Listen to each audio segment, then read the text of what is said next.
युधिष्ठिर बोले, श्री कृष्ण कृपा करके पौष मास के शुक्ल पक्ष की एकादशी का महात्मा बतलाइए। उसका नाम क्या है, उसे करने की विधि क्या है, उसमें किस देवता का पूजन किया जाता है। भगवान श्री कृष्ण ने कहा, राजन, पौष मास के शुक्ल पक्ष की जो एकादशी है उसका नाम पुत्रदा है।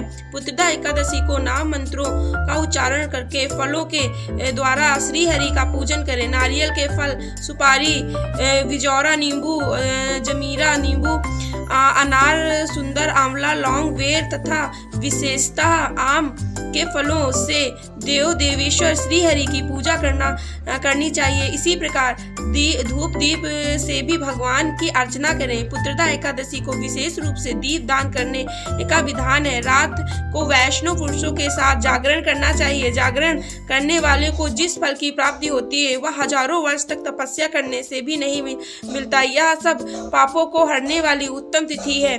चराचर जगत सहित समस्त त्रिलोकों में इससे बढ़कर दूसरी कोई तिथि नहीं है। समस्त कामनाओं तथा सिद्धियों के दाता भगवान नारायण इस तिथि के अधिदेवता हैं। पूर्व काल की बात है, भद्रावती पुरी में राजा सुकेतु मान राज्य करते थे। उनकी रानी का नाम चंपा था। राजा को बहुत समय तक कोई वंशधर पुत्र नहीं प्राप्त हुआ, इसलिए दोनों पति पत्नी सदा चिंता और शोक में डूबे रहते थे। राजा के पितर उनके लिए उनके दिए हुए जल को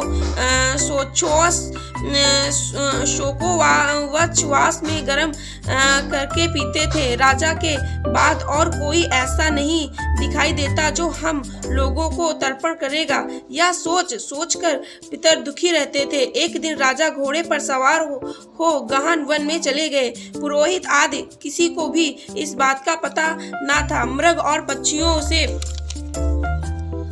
सेवित उस सघन कानन में राजा भ्रमण करने लगे। मार्ग में कहीं सियार की बोली सुनाई पड़ी थी, वो तो कहीं उल्लुओं की। जहां तहां भालू और मृग दृष्टिगोचर हो रहे थे। इसी प्रकार घूम घूम कर राजा वन की शोभा देख रहे थे। इतने में दोपहर हो गई। राजा को भूख और प्यास सताने लगी। वे जल की खोज में इधर उधर भटकने लगे।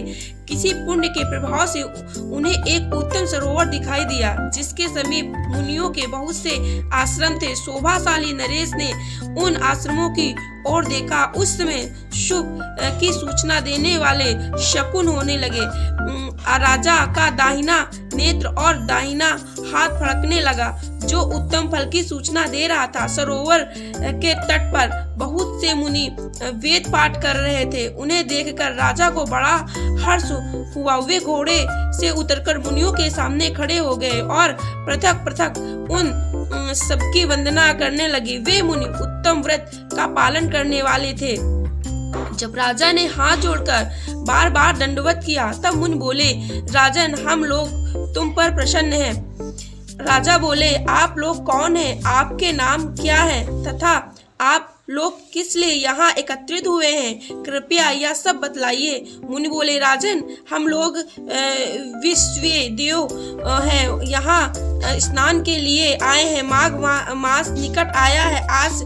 आज से 5वें दिन माघ का स्नान आरंभ हो जाएगा। आज ही पुत्रदा नाम की एकादशी है, जो व्रत करने वाले मनुष्य को पुत्र देती है।